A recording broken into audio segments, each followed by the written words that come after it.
तो चलिए इस वीडियो में बात करते हैं सेट्स की। तो रेगुलर एक्सप्रेशन के ऊपर ये चौथा लेक्चर है। इसमें हम लोग बात करेंगे सेट्स की। तो set is a set of characters inside a pair of square brackets with A special meaning. तो यहाँ पर जैसे हम लोगों ने पिछला पढ़ा था उसी टाइप का ये भी है। यहाँ पर हम लोग स्क्वायर ब्रैकेट में जो मैचिंग कैरेक्टर है उसको लिखते हैं। जैसे अगर इस टाइप में आपने लिखा ARN स्क्वायर ब्रैकेट के अंदर, तो it returns a match where one of the special characters ARN is present. जैसे इसको देखते हैं तो यहाँ पर ये बात कर रहा है, यहाँ पर आपने इंपोर्ट किया है RE मॉड्यूल को।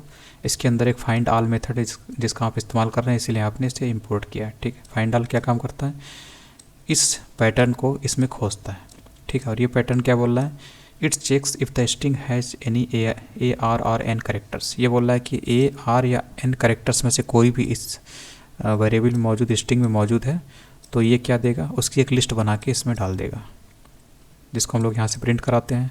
ठीक है, तो यहाँ पर ARN मतलब AR और N में से कोई भी इसमें मौजूद है। तो आपको दिख रहा है यहाँ पे A भी मौजूद है, सबसे पहले R भी मिला, A भी मिला और N भी मिला, यानी कि पहली RAN आपको मिला।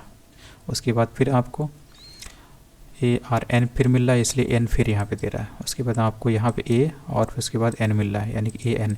यानी कि जितनी बार आया बिल्कुल उसी की यहाँ पर आपको लिस्ट मिल जा रही है, जिसको हम यहाँ से प्रिंट करा रहे हैं तो आपको ये लिस्ट मिल जा रही है। ठीक है, तो ये चीज़ होती है इसमें। अब अगर हम लोग यहाँ पर अगर कैपिटल T लिख देते हैं और कैपिटल S लिख देते हैं तो क्या होगा, इन दोनों को ये खोजेगा कि क्या इसमें है।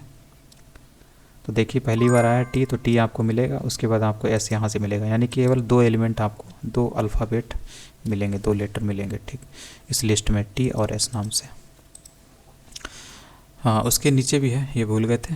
तो जब ये लिस्ट में कुछ ना कुछ मिलता है तो एम्प्टी लिस्ट नहीं है, यानी कि लिस्ट एक भरी हुई लिस्ट है, उसमें डेटा आइटम है T और S हैं, इसलिए ये यहाँ पे आपको ट्रू मिल जाता है। ठीक, ये फॉल्स तभी मिलता है जब आपकी लिस्ट में कुछ नहीं होता है, लिस्ट जो होती है एम्प्टी होती है, तब ये फॉल्स होता है। लेकिन अभी क्या है, ट्रू है, इसलिए ये वाला कोड चल जाएगा। फॉल्स ऐसे होगा जैसे कि मान लीजिए हम यहाँ पे लिख देते हैं Z। ठीक है, और आपको पता है Z तो इसमें है ही नहीं, तो यानी कि इससे जो लिस्ट मिलेगी रिटर्न के रूप में वो क्या होगा, एम्प्टी होगी। एम्प्टी होगा तो इससे भी आपको एम्प्टी लिस्ट दिखाई देगी और इसमें भी आपको फॉल्स आएगा नज़र। तो ये तो कोड चलेगा नहीं क्योंकि ये फॉल्स हो गया, इफ़ का ब्लॉक। तो एल्स वाला चलेगा, नो मैच आपको दिखाई देगा। ठीक, तो इस तरीके से सेट के बारे में हम लोग स्टडी करते हैं। ठीक है, सेकंड है it returns a match for any lower case characters alphabetically between A and N। तो अगर आपने ब्रैकेट के अंदर A और N लिखा है, इसका मतलब है A से लेकर N तक के कैरेक्टर्स को आप इसमें सर्च करना चाहते हैं, इस वेरिएबल मौजूद जो स्ट्रिंग है उसके अंदर। ठीक, तो A से N तक देखिए क्या है, और उनको अल्फ़ाबेटिकली भी ये दिखाएगा। जैसे सबसे पहले आपका क्या दिख रहा है, H दिख रहा है, तो H आया। ठीक, और उसके बाद E भी A और N के बीच में ही होता है, E आ गया। फिर R नहीं आएगा क्योंकि R जो होता है N से बाद में आता है, N के बाद में आता है। फिर आपको A दिखाई देगा, A यहाँ पर है। ठीक, फिर I भी दिखाई देगा और N जो है वो भी दिखाई देगा, क्योंकि दोनों को ये दोनों इसमें शामिल होते हैं। A और N दोनों एक्सक्लूडेड नहीं होते, इसलिए इनको भी शामिल किया जाता है। ठीक, तो N भी आपको यहाँ दिख रहा है। तो इस टाइप में A और N के बीच में आने वाले जितने भी कैरेक्टर्स हैं वो अगर इसमें है तो उनको यहाँ पर लिस्ट के रूप में दिखाई देगा। ठीक है, और ये कैसे नज़र आ रही है, क्योंकि हम इसका जो आउटपुट है जो इस टाइप में है इसको हम प्रिंट करा रहे हैं, इसलिए इस लाइन की वजह से आपको यहाँ पे ये दिख रहा है। ठीक, ये तो आपको पता भी होगा।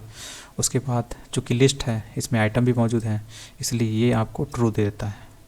ठीक है, इफ़ एक्स यानी इफ़ लिस्ट, तो लिस्ट तो ट्रू है क्योंकि इसमें आइटम है।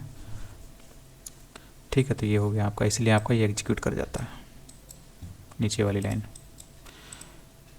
इसके बाद ये है, यहाँ पर आप इस टाइप का जब साइन लगाते हैं तो इसका मतलब है कि ये बात कर रहा है उल्टा, इसका उल्टा होता है। ठीक है, मतलब सभी स्ट्रिंग को मैच कराएगा एक्सेप्ट ARN, मतलब इसमें ARN नहीं होना चाहिए। इसमें A और R और N तीनों को हटा के बाकी स्ट्रिंग की जो लिस्ट है उसको ये रिटर्न करता है, ये वाला मेथड। ठीक, तो ये जो होता है निगेट कर देता, उल्टा कर देता, मतलब इसको ये नहीं होने चाहिए, ऑल स्ट्रिंग्स एक्सेप्ट ARN। ठीक, इसी को मैच कराना है इसमें। तो देखिए बाकी जितने भी हैं ARN के अलावा छोटे हुए उनको ये ले लेता है, इसमें आपको कहीं भी ARN नहीं दिखाई देगा। उसके बाद है 0 to 9, यहाँ पे 0 1 to 3 ये बोल रहा है कि इतनी स्ट्रिंग मैच होनी चाहिए, मतलब इतने नंबर अगर आए हैं तब आपको वहाँ पर एक लिस्ट मिलेगी। तो इसमें तो कोई है ही नहीं। जब कोई है ही नहीं मतलब फाइंड ऑल के ज़रिए हम पता करते हैं कि ये नंबर इसमें होने चाहिए, ठीक, इस वेरिएबल मौजूद स्ट्रिंग में, लेकिन कोई है ही नहीं, इसीलिए इससे आपको एक एम्प्टी लिस्ट मिलती है, ठीक है। एम्प्टी लिस्ट आपको प्रिंट होते हुए दिख रही है यहाँ पर, और यहाँ पर ये तो चलेगा नहीं क्योंकि एम्प्टी जो होता है वो फॉल्स देता है, बल्कि इल्स में चलेगा, इल्स कोड चलेगा, यानी ये नो मैच, ठीक। अब अगर मान लीजिए यहाँ पर आप 0 यहाँ पर ये लिख लीजिए आप, ठीक, 12 लिख लीजिए, तब क्या होगा आंसर आपका, ठीक है, तब आपका मिलेगा, क्योंकि जो 4 डिजिट लिखे हैं इनमें से आपको 2 तो मिल ही गए, इसलिए आपको इसकी लिस्ट मिल रही है, ठीक। और ये भी रन कर जा रहा है इसका कोड। उसी तरीके से डबल डिजिट वाला ये भी आप समझ गए होंगे, मतलब उस डिजिट को खोजेगा जो 0 to 9 के बीच में है, और ये क्या खोजता है, ये डबल डिजिट खोजता है, डबल डिजिट नंबर को, ठीक है। ये डबल डिजिट कैसा होना चाहिए, पहला डिजिट जो है इसका 0 to 5 के बीच में है, दूसरा जो है 0 to 5 और 0 to 9, सेकेंड वाला डिजिट 0 to 9 के बीच में होना चाहिए, ठीक। जैसे यहाँ पे देखिए तो ये तो आएगा नहीं क्योंकि ये तो सिंगल डिजिट है, ये आएगा क्योंकि ये डबल डिजिट में है, और ये बोल रहा है कि पहला जो होता है वो, मतलब ये जो नंबर है ना ये इसको रिप्रेजेंट कर रहा है, ठीक। तो पहला जो डिजिट है इसका वो किसके बीच में होना चाहिए, 0 to 5 के बीच में, तो है 1, और दूसरा जो डिजिट है ये वाला 1 ये भी 0 to 9 के बीच में होता है, ये भी है। फिर इसकी बात करते हैं तो 4, तो 0 to 5 के बीच में है 4 होता है, और ये 5 जो होता है ये भी 0 to 9 के बीच में है, ठीक। तो ये है। अगर सपोज हम इसको ले लेते हैं 6, अब क्या होगा, इसका जो पहला वाला डिजिट जो बोल रहा है कि 0 to 5 के बीच में नंबर होना चाहिए, लेकिन ये पहला डिजिट क्या है, 6 है, यानी कि ये वाला नंबर आपका फ्लॉप हो जाएगा, यानी कि इसकी वजह से ये जो सर्च पैटर्न है, रेगुलर एक्सप्रेशन है, इसकी वजह से ये नंबर नहीं मिलेगा आपको, केवल ये मिलेगा क्योंकि ये इसको सेटिस्फाई कर रहा है। तो लिस्ट में आपको केवल 11 दिखाई देगा, ठीक। जिसको हम लोग प्रिंट कराते हैं तो आपको यहाँ पर लिस्ट में 11 दिखाई देता है, और ये वाला भी ट्रू हो जाता है, तो आपको ये आउटपुट दिखता है, ठीक। इस तरीके से ये होता है।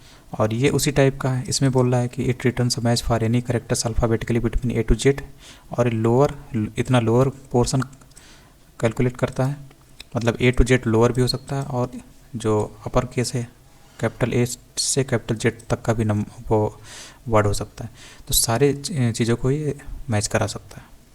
और इसके बाद ये प्लस सिंबल है, ये बोलता है इन सेट्स प्लस, और ये symbol has no special meaning, so plus means returns a match for any plus character in the string. तो बाकी की कोई वैल्यू नहीं होती है, लेकिन इसकी वैल्यू है, ठीक। तो अगर ये प्लस करेक्टर है यहाँ पर, मान लीजिए हम यहाँ पे प्लस डाल देते हैं, ठीक है, तो क्या होगा, अब आपको यहाँ पर प्लस करेक्टर यहाँ पर मिलेगा क्योंकि ये मैच हो गया इससे, ठीक।